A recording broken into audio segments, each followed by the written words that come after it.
Hello, everyone, and either welcome back or welcome to the 12:30 Try This at Work Teams in 30 session on how Microsoft does live events. My name is Kelly Cleland. I'm a customer success manager with Microsoft and a Try This at Work leader. So just to let everybody know, quick housekeeping. Again, this is a public live event. For those of you that did authenticate through 365, we may have your email address. For those of you that did not, it's anonymous. Those of you that may have authenticated, again, in no way, shape, or form are we, if anything, we may have your email address, nothing else. I promise you we will not look at that, use that in any way, shape, or form. I'm just required to say that from a compliance reason for Microsoft.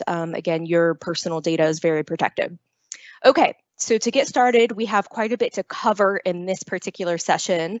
So we get asked a lot, especially myself as a customer success manager, we get asked a lot how we do events at Microsoft. And this is a pretty, I will say, in-depth subject because it really depends on your event and who's presenting and what you're trying to accomplish at the end of the day in terms of what you should be doing to execute. I will say right now, because of COVID, the most common method is just a regular Teams live event like I'm doing right now. Typically it consists of video and slides. I'm going to show you and talk a little bit about, I'm going to talk about all the different ways. We're going to hone in on town hall type events and how Microsoft does those through like Satya's Q&A, which is always a huge ask from our customers to understand how that's done. So I am going to talk about that today, knowing that potentially, right, those types of events have to be manipulated at this point in time because of COVID. Not everyone has returned to work. Clearly, there's restrictions in terms of people gathering. Nonetheless, the best practices that exist with those types of events, I think, are very beneficial regardless, even if you're not doing that type of production-heavy event. There's definitely best practices that can be carried over for all events.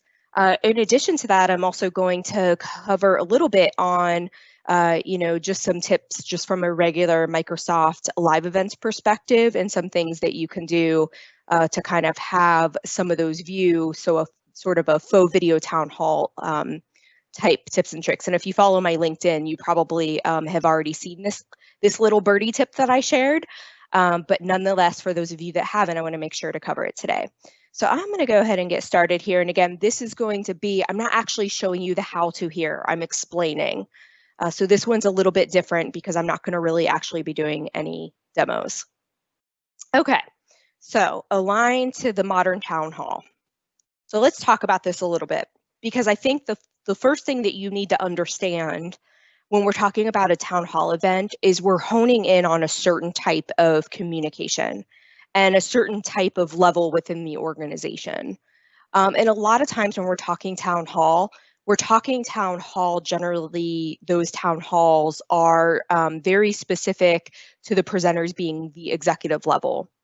So you can see here, and I think that this is actually a really great slide because what it's showing you is basically the different ways that Satya communicates to the different levels in the organization, right? So when we're talking about, some of his very small office of the CEO, CEO summit type events, those are smaller teams live events or teams meetings, kind of depending on what the meeting is. And even if they're one-on-one, clearly Satya meets with a lot of our customers and has not only the CEO summits, which are Microsoft Teams live events, but then also has meetings, video meetings with our customers that are one-to-one Teams meetings.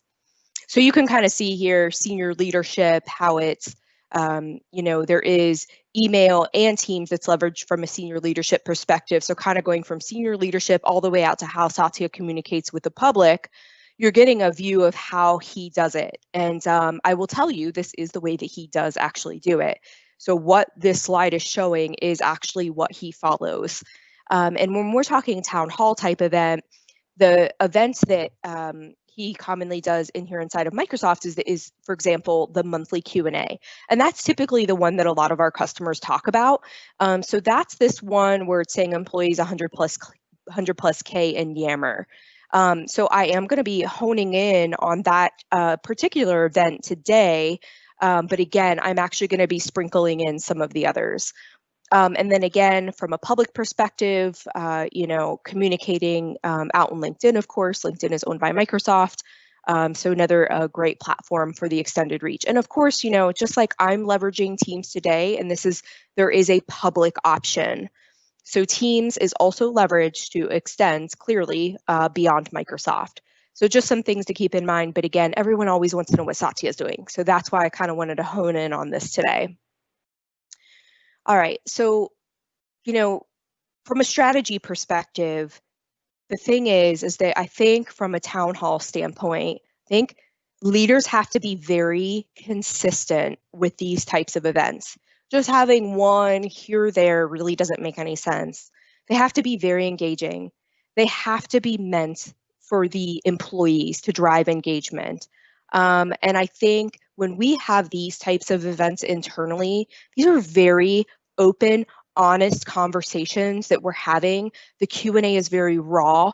These are very much real and very appreciated events that we have internally. And that's something that you need to keep in mind as you're shaping what your town hall event is going to be. So again, how do we help our leaders become better communicators? So leveraging our platforms that we already own today, as much as you can humanize them, right? Having that real two-way dialogue between the executive leadership team, the CEO, and the employees creates a connection. It creates that engagement, the community and the culture, and really, again, I think creates a richness within your culture and within your organization. Like, wow, I feel like I can actually talk to my executive leadership team and they're hearing me. And it just creates an amazing culture like we have here at Microsoft. And again, just, think through, again, if it's a global perspective, you have to keep that in mind as a leader, because you need to tailor your communications and adjust to the different cultures and the different styles of communication to touch on from a global perspective, and the way that you're also executing the event, all things that you need to keep in mind and things that we keep in mind when we're planning here at Microsoft. Also from an accessibility standpoint that I'm going to touch on here a little bit later, that's huge for us. All right, so what we use. So I pretty much, you've already saw the slide before, which is probably one of my favorite slides because it just throws it all out there for you. But clearly, from a CEO connection standpoint, from Satya's Q&A, monthly Q&A that we do, this is a combination of things. So Yammer, Stream, and Teams. And clearly, right, Outlook is in there, and you're probably like, Outlook, but Outlook, yes, because meeting requests are going out in Outlook. Those are the platforms that are leveraged in terms of the events that Satya and his team put on. This is the monthly Q&A and CEO connection. Really what I wanted to show you here is the ongoing dialogue.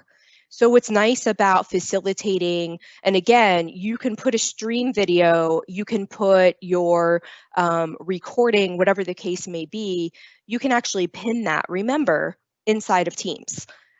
So you can have that rich dialogue going on inside of Teams if it's a smaller type event. So maybe it's actually, hey, we don't want to use Yammer. We don't use Yammer today, but we do use Teams. Well, you can pin video in Teams and then have that engaging conversation happening within that channel. Think about your audience. Think about how you can drive engagement. In this case, for the CEO connection and the Satya's monthly Q&A, this is all there's actually CEO connection.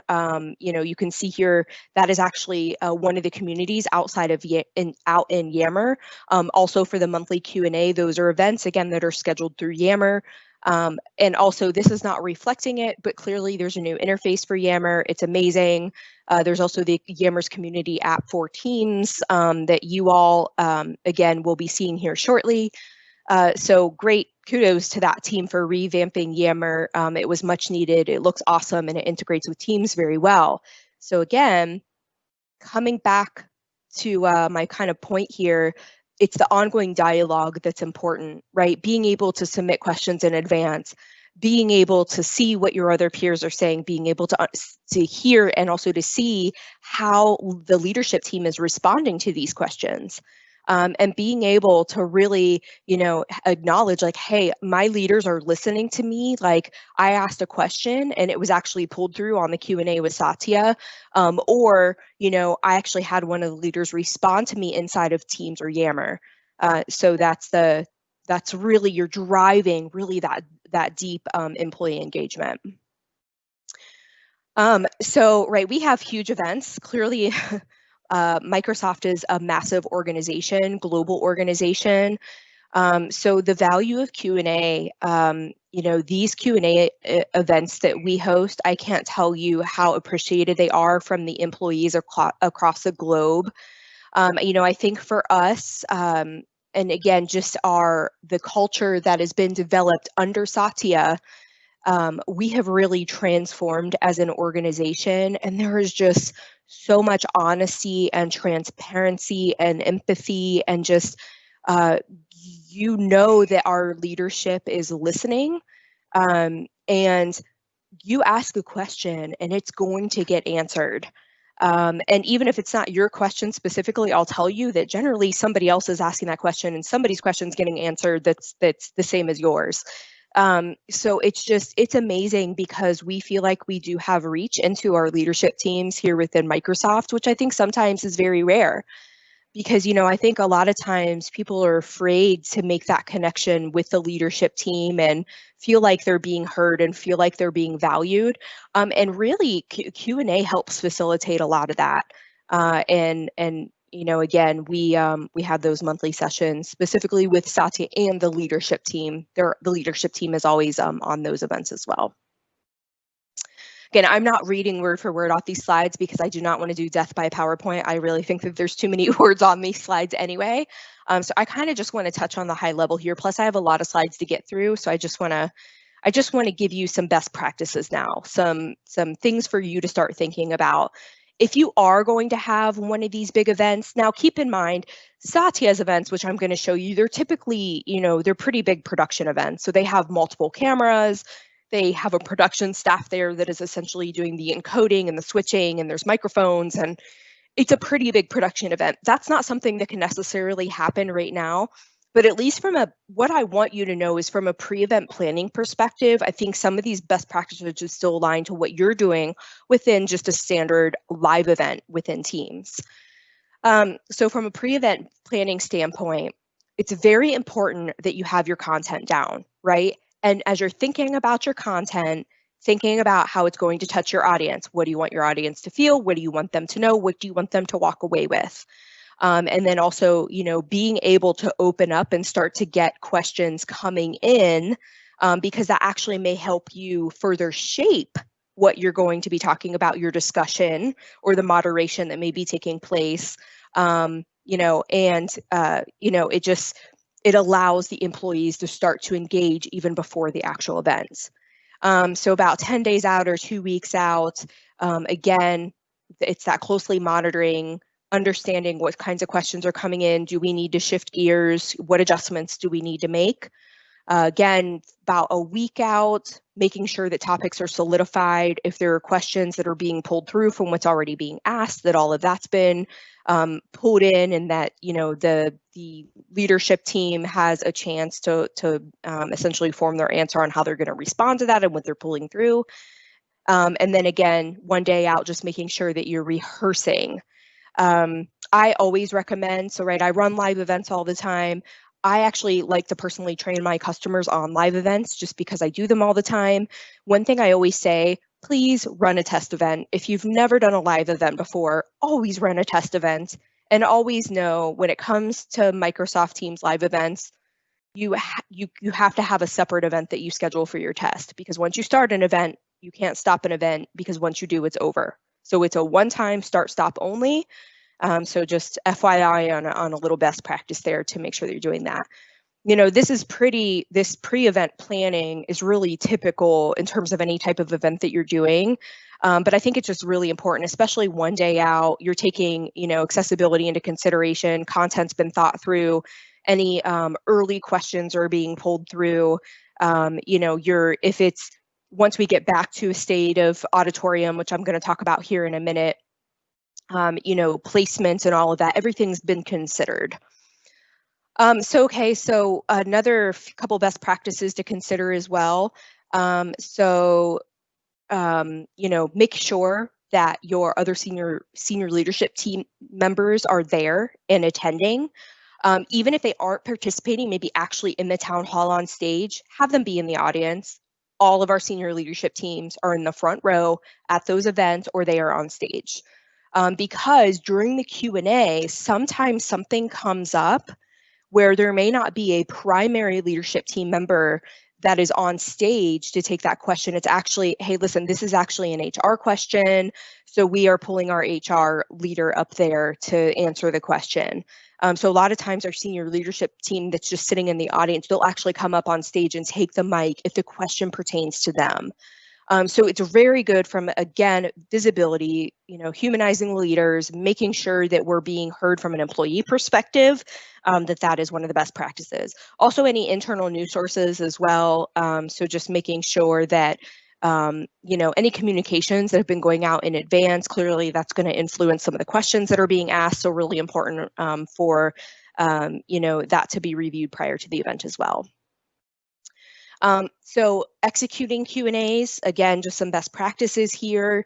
So you should also allot time for Q&A. So this is the Q&A where it's coming in during the live event. So you may have pooled Q&A from any questions that were submitted early and maybe you address those during the actual presentation part of the town hall event.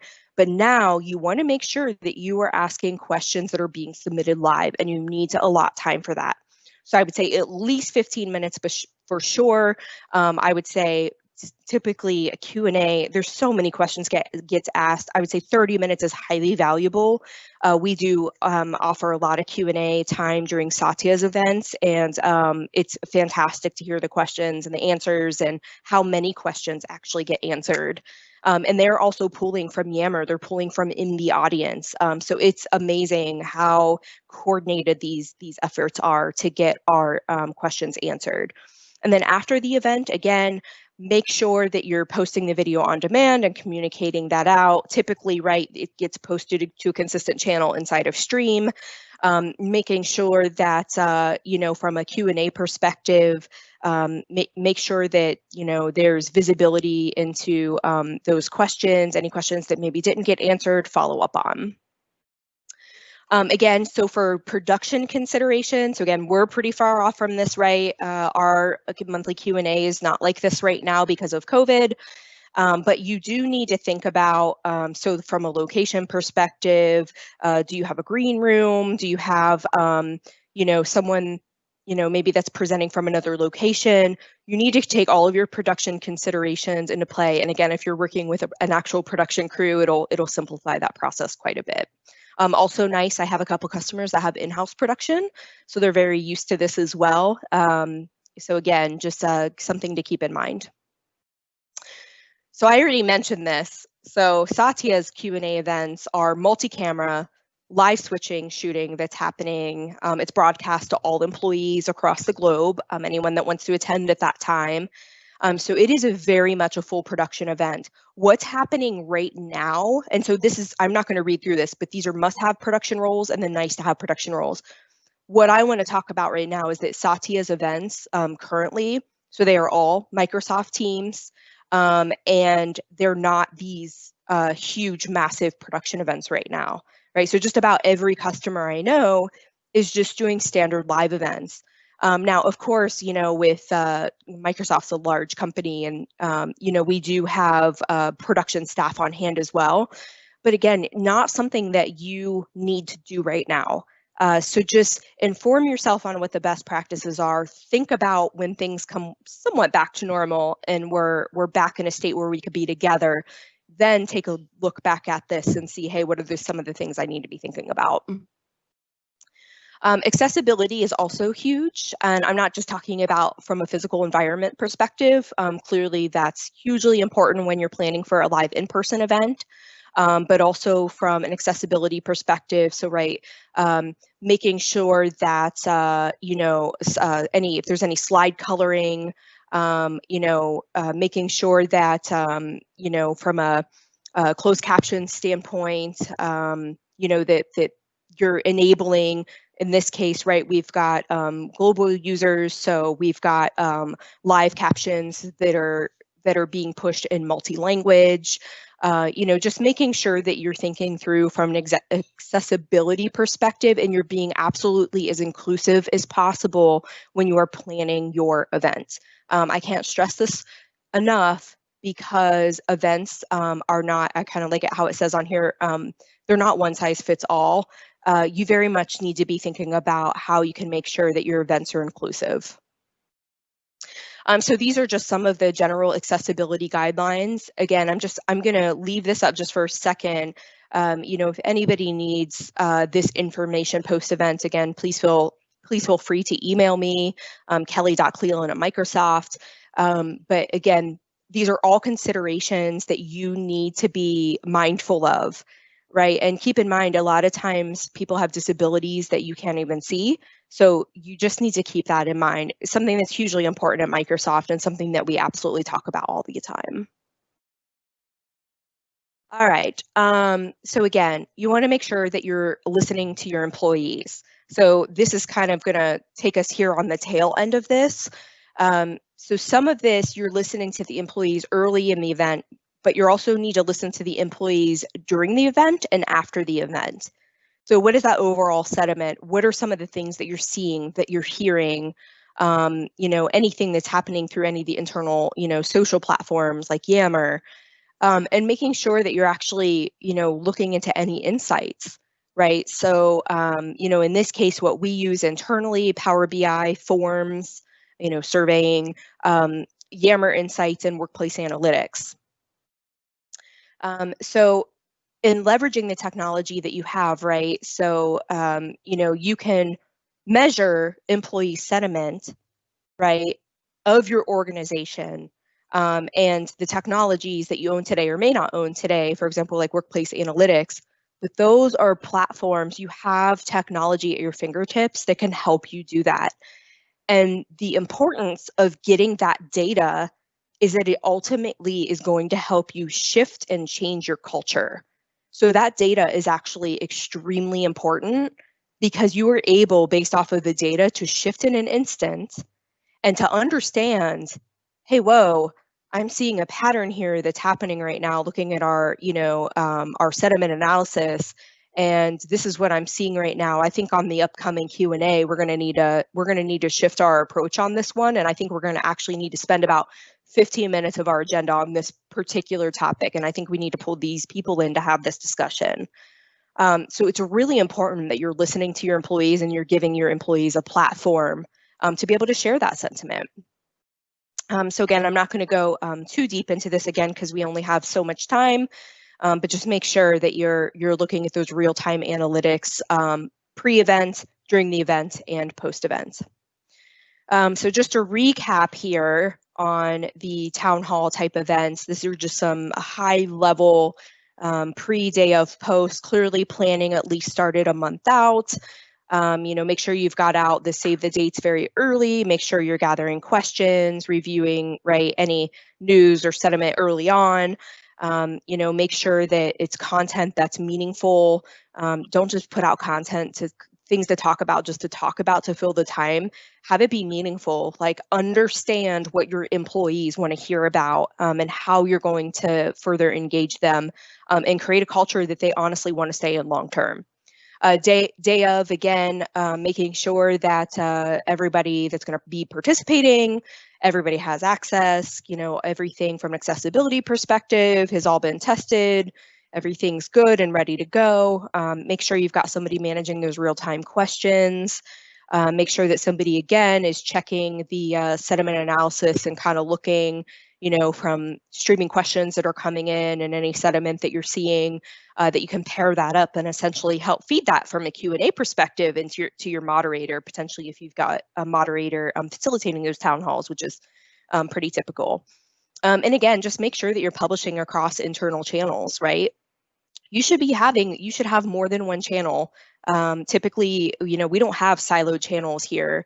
When we're talking about, CEO, we've got, SharePoint, and we've got Yammer, and we've got, Teams. And I mean, it's all internal channels across the board. And you need to make sure, especially when there's really important topics and really important events, that those are shared across all of those channels. And then again, post, so reviewing essentially the live event analysis, closing any Yammer threads, so like any outstanding questions, and then, potentially sharing little snackables. So if there was something that you may particularly want to hone in on, and know too that actually in stream, you can actually grab a link to point somebody directly to a certain point in the event. So you could create a little snackable that'll really pull them and draw them in, again, maybe based off of that sentiment analysis. It was something that was a really hot topic. So if they missed it, you could kind of send out a snackable that allows them to jump right to it. Of course, you want to encourage them to listen to the whole thing, but at least if it gets them over there, they might, be like, wow, this is great. I would need to watch this whole thing. In addition to that, also snackables potentially for any, plugging in any upcoming town halls. But again, your town hall should be consistent, just like Satya. It's monthly, always monthly, never fails. So it's good to create that consistency and that transparency, and knowing from an employee perspective, I can expect, that if I want to bubble up a question and have that potentially get answered live on the employee town hall with Satya, that can happen. Last thing, 'cause I only have 4 minutes left. So this was my team's birdie tip that I had submitted out on LinkedIn, and I just want to share this with you all. Again, so one thing I'm going to let you know is, yes, there is only one video in a regular Teams live event, and you're like, but I want to see 4 videos, or I want to see, what's coming up, the 9x9 videos. So how you can get around that in a regular Teams live event and get this view that I'm showing you here is that you have, so these are my 4 presenters on the screen. Let's say that I am the 5th presenter. My sole purpose as the 5th presenter is to not have my audio on or my video on. All I'm simply doing is I am essentially doing a desktop share, capturing all of these people in Teams full screen mode.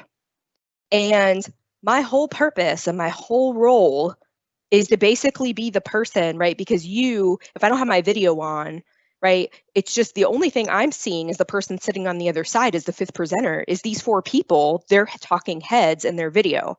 So what you do as a producer is you pull in my desktop share, which is essentially the 4 videos, because I'm in full screen Teams mode, and it looks just like this. It's very clean.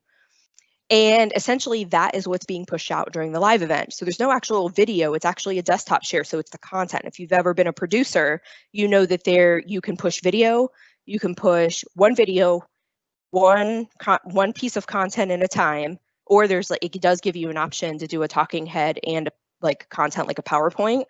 But in this case, it would just be just the content selection. It's the person doing the desktop share to get all these videos coming across.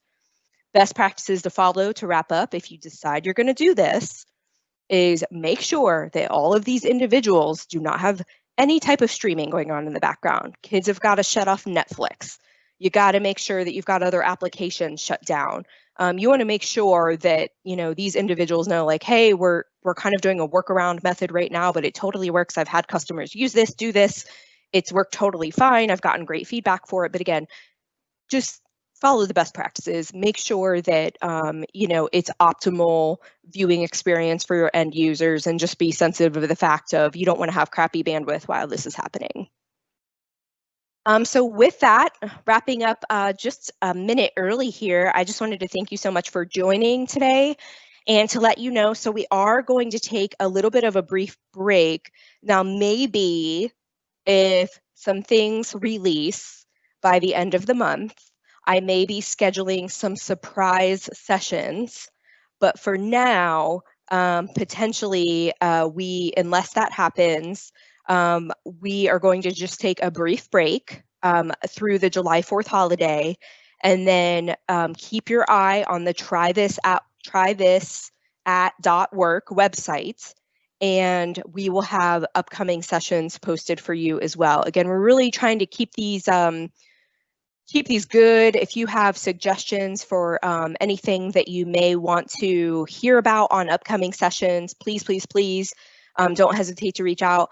I actually, for a fact, know that I probably am going to break and do one prior to, because I know something that's coming out here very shortly, and I'm really excited to demo it, and I really want to show you all it. I wish I could show it to you right now.